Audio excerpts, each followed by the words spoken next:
erfiðum tímum eins og tímum kreppu og faraldurs oft stutt í hið neikvæða og þá reynir á hæfileika okkar í að sjá hið jákvæða í daglegu lífi. Og það einmitt það sem við ætlum að gera í þessum þætti. Við ætlum að rifja upp jákvæð innslög.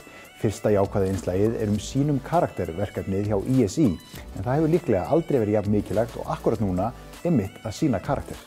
Sýnum karakter átaksverkefni þjálfun sálrænnar og félagslegrar færni barna og ungmenna í íþróttum. Hugmyndafræði verkefnisins byggir á því að hægt sé að þjálfa og styrkja sálræna og félagslega færni iðkenda eins og líkamlega færni. Sýnum karakter verkefni sem var til hjá okkur í tengslu við vinnu sem Valdimar Gunnarsson hjá UMSK og svo Viðar Halldórsson, lektor, fóru í á sínu tíma til þess að bæta þátt félagslegra og sálrænna þátta í íþróttaþjálfun. Og það endaði með þessu samstarfi sem í dag milli ISÍ og UMFÍ að reyna að keyra ákveðið verkefni sem heitir Sýnum karakter og raunverulega heimasíða, byggist upp á heimasíðu þar sem inn á hana fara ýmsar upplýsingar til þess að reyna að hjálpa þjálfurum og reyndar öðrum hópum í því að bæta þennan þátt í íþróttaþjálfun. Og þetta svolítið öðruvísi heldur en kannski svo íþróttaþjálfun sem flestir þekkja?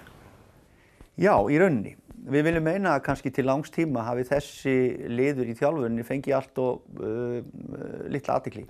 Að þetta sé kannski innan við 10% af heildarpakka í þjálfun íþróttamanns.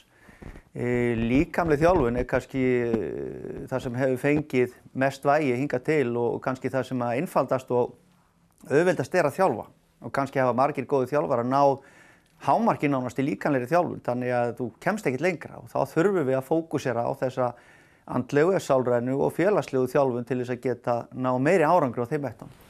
Og hvaða þættir eru það þá? Þeir eru mjög margir. Við fókuserum á ákveðnar þætti umfram aðra. Við að tala sjálfstraust, við að tala markmiðasetningar, við að tala félagsfærni og leiðtogahæfni sem dæmi.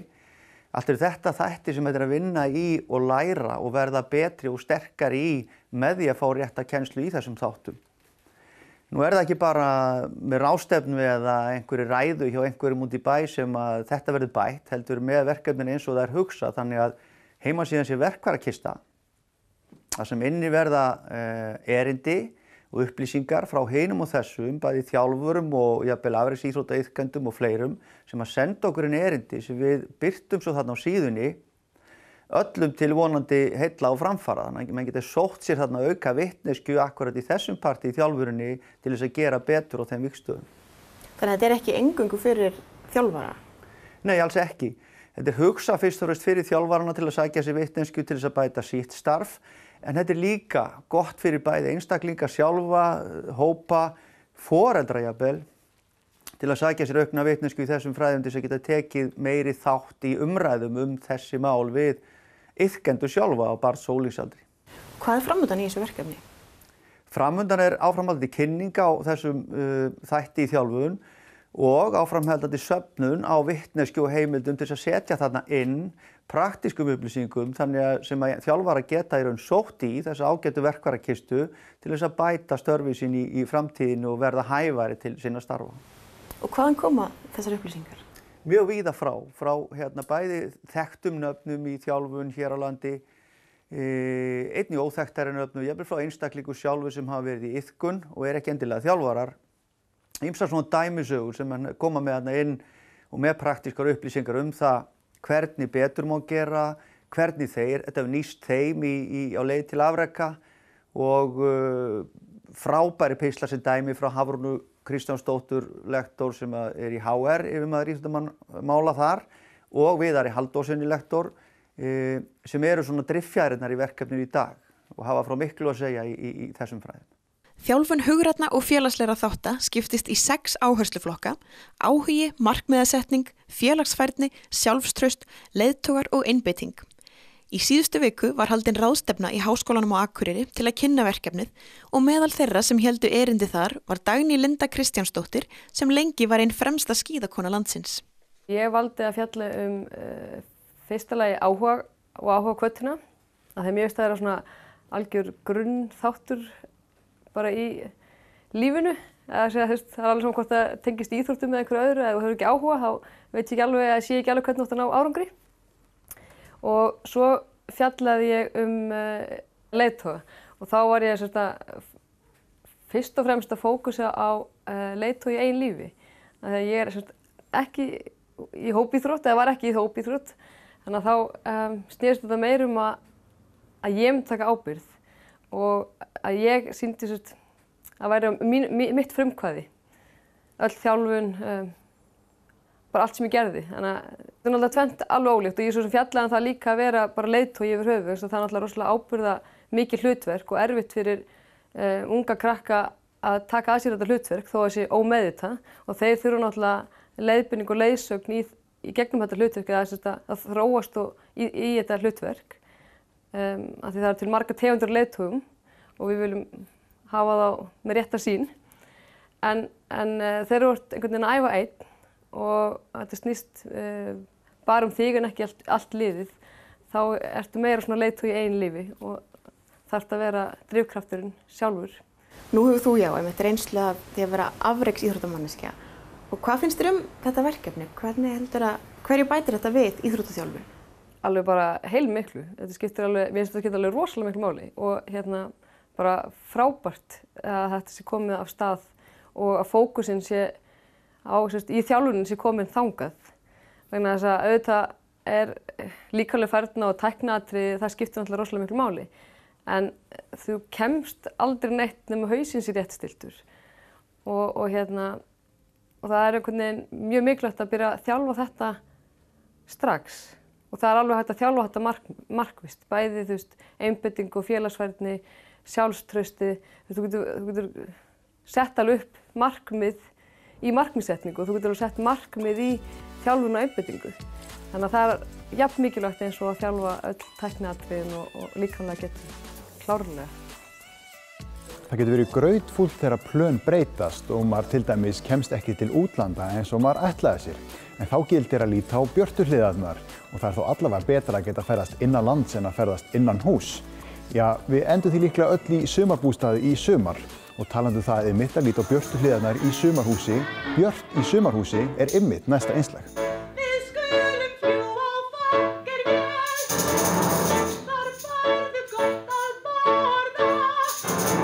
Björt í sumarhúsi söngleikur fyrir börn eftir Elínu Gunnlaugsdóttur við texta Þórens Eldjárns sem byggir á ljóðum úr bókinni Gælur, fælur og þvælur. Valgerður Guðnadóttir og Hrönn Þráinsdóttir hafa nú verið á faraldsfæti með söngleikinn og ferðast milli skóla til þess að gleðja og fræða yngstu nemendur á grunnskólastiginu á vegum verkefnisins List fyrir alla. En byrjum á byrjuninni. Hún Björt nefnilega á leið í sumarbústað með ömmu og afa. Og það ekkert rafmagn og hún getur ekki hlaðið iPadinn og símann og finnst allt frekar svona leiðinlegt og afi og amma reyna svona að hafa ofan af fyrir henni og gera alls konar skringilega hluti til þess að skemmta henni og henni finnst allt nú svona fremur kjánalegt og þau gera ævintýr úr öllu, kóngulær og fiskiflugur eru spennandi og þau leika ókindina og búa til svona karaktera og svo eru þau að reyna að svæfa hana, já þau láta hana lesa bækur af sjálfsögðu og hræða með draugasögum og ýmislegt og hún og eftir öll skripalætinu þá sofna þau sem sett og hún ennþá glaðvakandi og fer að lesa bækur en þannig að það eru ýmsir karakterar sem að koma fram afinn og amman og ókindin og hlaupagikkur sem kemur hlaupandi gennum bústaðinn mjög skemmtilegu karakter þannig að það sem að ég leik öll hlutverkin og fyrir utan eitt sem að Hrönn leikur mjög snilldarlega þá reynir þetta sem mikið á sem ókindin mjög mikið hlutverk. Já. En það mikið að vera í sýningunni mörg hlutverk, það alltaf eitthvað að vera, það hlýtur að spila lykilhlutverki að halda þessum áhorfendahópi uppteknum á meðan. Jú, ég meina áhorfendahópurinn 1. til 3. bekkur á flestum stöðum og svo stundum slæðist 4. bekkur með og jafnvel bara síðasta ár í leikskóla. En svo má ekki gleyma textinn eftir Þóran Eldjárn, hann skiptir náttúrulega höfuðmáli því hann svo fyndinn. Já, en vandaður.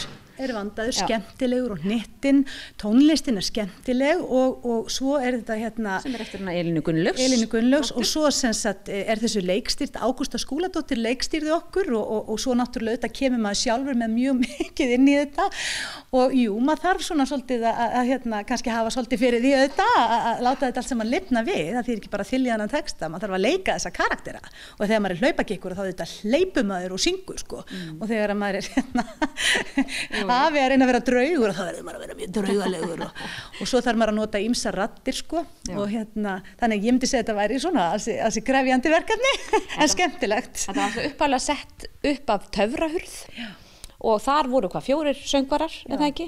Og kammersveit og svo hún Elín stytti þetta raunni fyrir þessar skólasýningar, stytti þetta í hálftíma fyrir píanóleikara, þessi söngkonu og píanóleikara og svo eru við líka að spila og leikonu fyrir leikonu og svo eru við að spila líka á alls konar slagverðsljóðfæri, ég flauta og við bara, hún alltaf skoppar allt og já, og þetta bara og þetta svona flott verkefni og við höfum list fyrir alla að fara í þessa skóla, það líka mikilvægt því það eru oft börn sem að fá aldrei tækifæri til þess að fara í leikhús eða tónleika eða upplifa eitthvað og það höfum við líka heyrt þegar við erum verið að fara landið því að við erum verið að fara Suðurland og Vesturland líka. Þriðji túrinn sem sagt sem við förum. Að það svona mikið þakklæti þegar við komum yfir því að fá þessa sýningu. Þannig það líka voða gefandi. Og við verðum að koma því að því við erum í N4 að það er búið einstaklega gaman hér. Börnin á Akureyri og nágrenni, við byrjuðum sérst á mánudaginn, þetta er 12. sýningi núna, við höfum eftir 3 á morgun. Við byrjuðum á Siglufirði og svo erum búin að fikra okkur nær, búin að sýna 12 skólum, ekki samtals 12 skólum en 12 skólar eru búin að hér á Akureyri, búin að sjá sýninguna og þetta er bara alveg einstök börn. Og nágrenni. Dalvík og Siglufjörður og Þelamörk og svo förum við erum búin að fara. Endum á Mývatni á morgun. Þetta er mjög fjölþætt verkefni því þetta er skemmtun, þetta er menningar upplifun líka, það er líka kennsla þarna, íslensku kennsla og svo líka ákveðið svona tónlistar uppeldi því að tónlistin spilar rosalega stóran hlut í þessari sýningu. Já, og hún Elín er náttúrulega alveg einstök með þetta að sko textinu þetta lifnar við í músíkinni. Texti er náttúrulega dásamlega einn og sér en leið og klæðir sko í músíkbúning þá náttúrulega lifnar hann við og svo bætist leikhúsi við þannig þetta er náttúrulega bara Já, þetta er ofsalega skemmtilt og það er gaman líka fyrir þau að þau eru að sjá alls konar hljóðfæri sem að þau hafa ekki séð áður eins og guíró sko og hvernig það verður svona hluti af leiknum, hvernig hljóðfærin einhvern veginn svona koma inn í leikritið sko. Klukkuspil og tamborín og alls konar. Og líka það hvernig þú spilar runni á sem sagt þegar þú ert að leika fiskifluguna. Strengina líka, ég er að strúka strengina og þannig að þeim finnst þetta allt voðalega spennandi. Og svo heyra þau líka alls konar söng, þau fá að heyra pínu óperu sko, svo fá þau að heyra svona söngleikjasöng og svo fá þau að heyra svona djúpan og svona skrítin söng sem taka smá dæmi. Þannig að það er óhætt að segja að þetta sé fjölbreytt og sem gerir það líka verkum, þetta er alveg óskaplega skemmtilegt fyrir okkur að gera þetta sko, þannig að okkur leiðist aldrei og við gerum þetta svona oft. Algjörlega. Þið fáið að ferðast landið hérna líka og upplifa aðra staði og hvernig hafa svona viðtökurnar verið að því maður sér að krakkarnir hópast að ykkur eftir sýningu, hvað eru krakkarnir að segja? Það er sko margt og mikið skal ég segja og þau eru rosa glöð og mjög þakklátt og finnst þetta er skemmtilegt leikrit, þú varst mjög fyndin, ég var ekki hrædd við þig. Hrönn fekk nú eitt mjög fyndið komment, það var Það er eiginlega svona topp 5 kommentum hér á Akureyri og ég segja það. Já. Nefnilega á einum stað það er lagið hann glóa gullfisk og einum stað í laginu þá kissi ég gullfiskin, hún kemur með fiskin og ég teygi mig og kissa hann. Svo fer hann aftur bara í fiskabúrið og svo kemur til mín ungur drengur og segir, ertu skotin í glóa? Og ég segi, já, hann er voðalega sætur sko, ég reyni alltaf að kissa hann en svo vill hann fara aftur í fiskabúrið sko. Og þá kemur önnur stúlka bankar um og segir, átt þú engan mann? Það er mikla áhyggjur af þessu, að eina sem ég geti fengið að vera gullfisk. Og svo spjallaði nefnilega stundum þetta bara líka meðan sýningu stendur, það er alltaf lægi að því þau verða pínu óróleg stundum en þá eru þau líka oft bara aðeins að spjalla þetta og velta fyrir sér þessum karakterum og spá og spekulera, þannig að greinlega gefur þeim heil mikið, held ég. Já, börn eru bara svo opin og og eins og ég segi að sko, kannski sumir hafa aldrei farið í leikhús eða fá ekki að upplifa svona og við erum alltaf opin fyrir því að leikhús á ekkert að vera hátíðlegt, maður má hreyfa sig, maður má koma sína tilfinningar og þetta er ekkert eitthvað svona fyrir einhverja elítu eða maður þarf ekki að haga sér einhvern veginn, kannski helst ekki tala mikið, en þetta á bara að vera, þú ert bara að upplifa. Þú lítur að þurfa svolítið að uppgöta barnið í sjálfur þegar þú ert að sýna svona í öllum þessum hlutverkum og hleypur og skoppar hérna út allt. Ég hef alltaf haft svo hrikalega gaman að því að leika mér. Mér finnst ennþá gaman að hlaupa og leika mér og láta eins og fífl, sko. Þannig að Og þú vilt svo til að mér finnst það líka gaman. Þannig við erum mjög góða saman. Við erum aldrei góða saman, sko. Okkur finnst þetta ótrúlega skemmtilegt. Það er ekkert mjög, sko, djúpt á þessu, sem sagt, þessum skrípalátum. Þó við séum hér í þessum þætti að einblína á hið jákvæða, þá fer enginn í gegnum lífið á þess að reka sig á eitthvað neikvætt. Við getum ekkert lokað augunum fyrir því að það sé ýmislegt neikvætt í lífinu eins og hungursneyð eða loftslagsbreytingar. Hérna næst er einmitt komið að einni svoleiðis áskorun. Það er komið að auglýsingarhléi. Við getum sleppt í að takast á við það, eða við getum líka bara fylgst með af jákvæðni og mögulega er eitthvað þar sem okkur vantaði inn í líf okkar.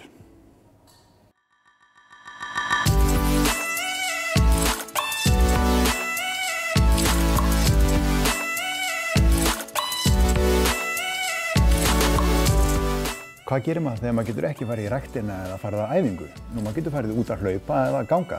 Ef veðrið er ekki gott þá þarf maður að æfa inni en það getur auðvitað líka verið bara mjög skemmtilegt. Hérna næst ætlum við að líta á hjúkrunarheimili á Akureyri. Já, þar eru hjólagarpar sem kunna heldur betur að búa til góða inniæfingu.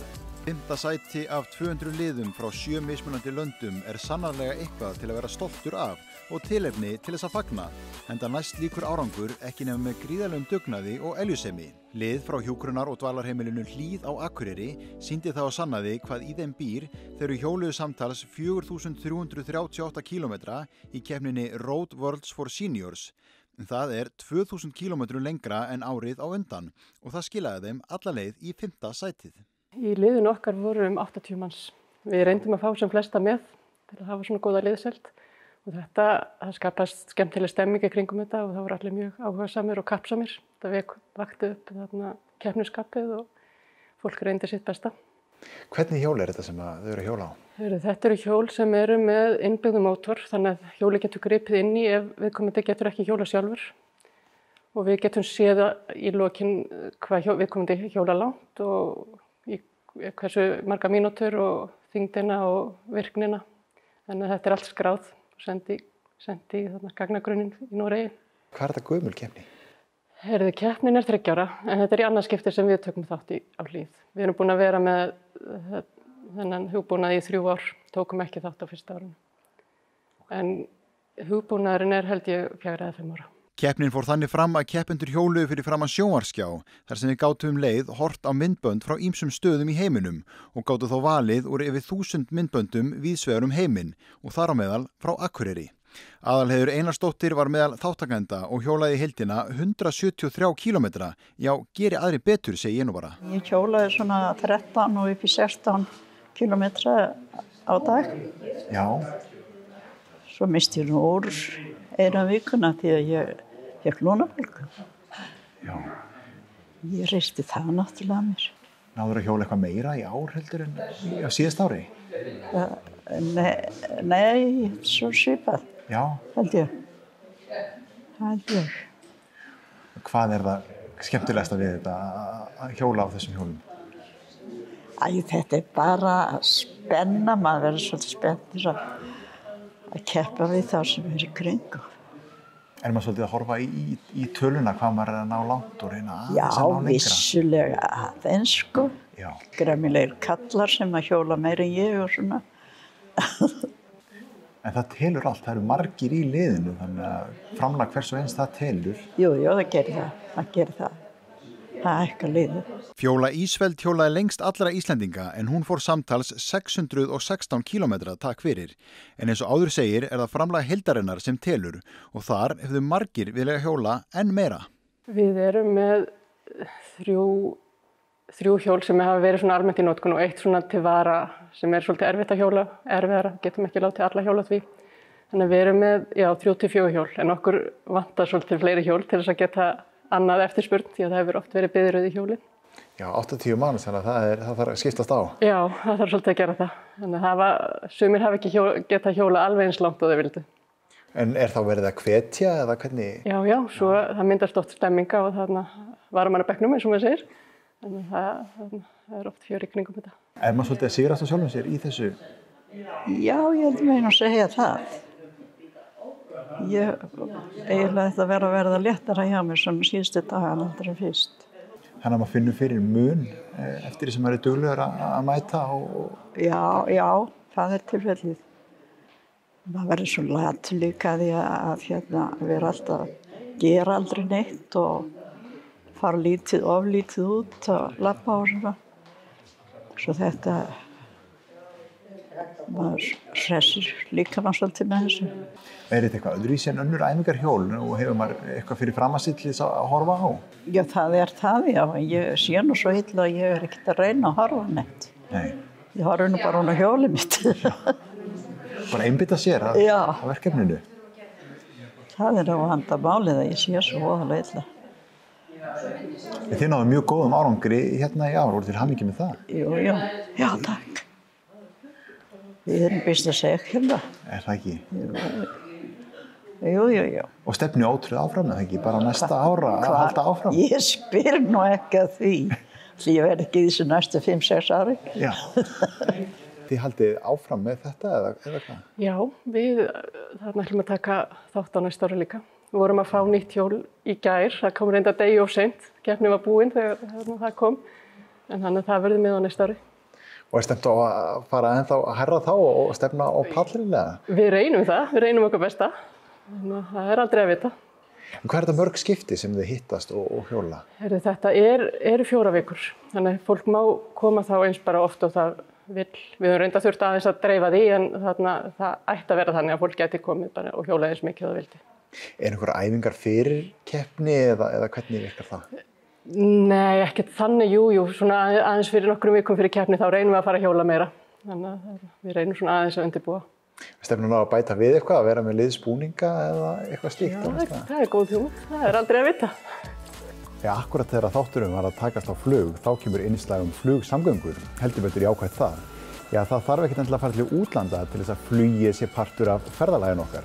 Þannig að næst ætlum við að fara í ferðalag með Norðurland Air og sjá hvernig þeir tengja saman byggðir með sínum samgöngum. Og er það ekki einmitt það sem við þurfum í dag, að tengjast betur saman hérna innanlands?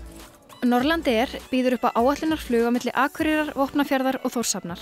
Á flugvellinum á Vopnafirði hittum við Guðrúnu Önnu sem starfar þar sem umboðsaðili Norðurland Air, en hún sér til þess að farþegar og farangur rati rétta leiðin í vélina og margt fleira. Við forvitnuðumst aðeins þessa flugleið og hvaða þýðingu hún hefur fyrir íbúana. Þessi ferð hérna, þessi leið á milli Vopnafjarðar, Þórshafnar og Akureyrar, er þetta mikilvæg leið? Já, mjög mikilvæg. Þetta eru einu almenningssamgönguna sem við höfum. Þannig að þetta er bara gríðarlega nauðsynlegt að hafa þetta hérna. Er þetta vel nýtt? Já, þetta er bara, já, ég myndi segja það. Og það er alltaf að aukast. Það er þeir lækkuðu verðið á fluginu fyrir rúmum 2-3 árum.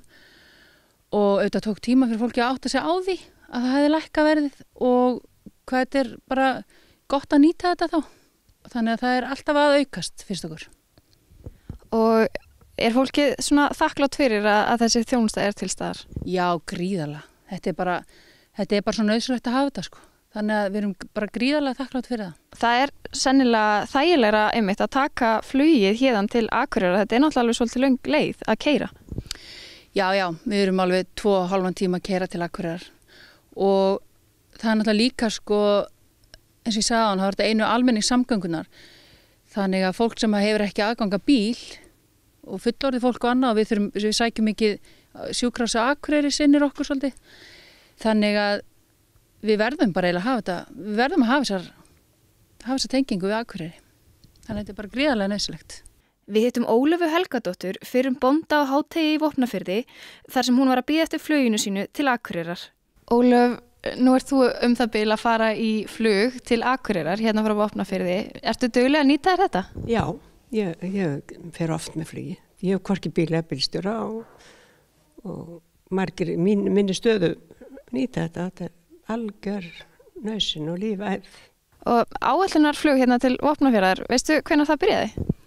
Áætlunarflug hingað byrjar í kringum 1960 en Norðurland Air er stofnað 1974 þannig að þeir hafa, byrjað sennilega áætlunarflug hingað svona í kringum það, 1974. Það er ansið langur tími, en hvernig er samt dagskrán hjá okkur? Þið fljúið hérna á virkum dögum, eða ekki? Jú, það er flogið alla virka daga. 1 flug á dag. Og hvenær, klukkan hvað? Þeir fara í lofti frá Akureyri 8:40, lendir hérna svona milli 9:15, 9:30, missamt eftir hvað vél að fljúga, það mis hraðskreiðar, og fara svo í lofti hérna, áætlunin að fara 9:40 yfir á Þórshöfn. Og svo þaðan aftur til Akureyrar? Já, það tekur 15 mínútur að fljúga hérna yfir til Þórshafnar og þeir áætla að fara frá Þórshöfn 10:10, lenda á Akureyri bara rétt 11. Hvað ert þú búin að vera lengi í þessu starfi? Ég búin að vera í 2 ár hérna. Og hvernig, er það skemmtilegt starf? Þetta alveg rosalega skemmtilegt starf. Þetta alveg bara mjög skemmtilegt. Hvað skemmtilegast við þetta? Ég veit það ekki. Það bara fólkið og bara starfið. Mér finnst þetta bara skemmtilegt starf, sko. Ég búin að starfa sem hárgreiðslukona í tæp 20 ár, rek stofu hérna út í bæ.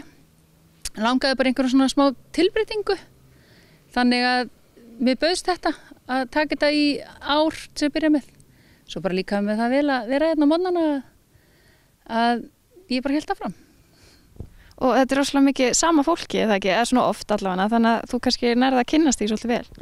Jú, og svona þekkistu öll hérna. Við erum svona lítið þorp að það þekki allir alla hérna en jú, þetta er svolítið einmitt svona sama fólki kannski sem er að nýta flugið, finnst mér, en það eins og ég segi, það er alltaf að aukast, fólk er svona átt að segja á því hvað þetta er í rauninni bara þægilegu kostur og líka þetta náttúrulega að þú ert farin í lofti hérna frá Vopnafirði um 9:30 og þú ert kannski lent í Reykjavík hádegi. Það munar heldur en að þurfa að keyra í 8 tíma, 7 tíma er aksturinn en ég minna þú ert alltaf 8-9 tíma á leiðin til Reykjavík með stoppu og öðru. Þannig að þetta er náttúrulega bara gríðarlegu kostur.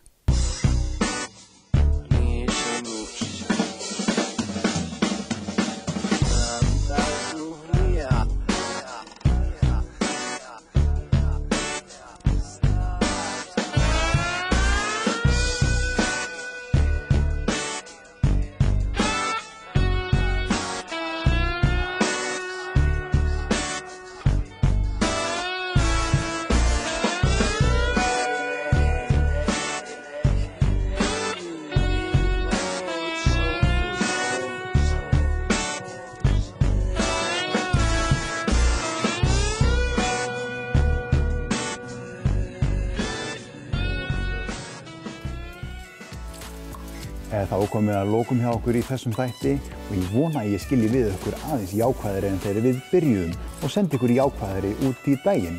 Við ætlum að hafa þetta motto næstu vikuna, þangað til í næsta þætti, við sjáumst þá, bless.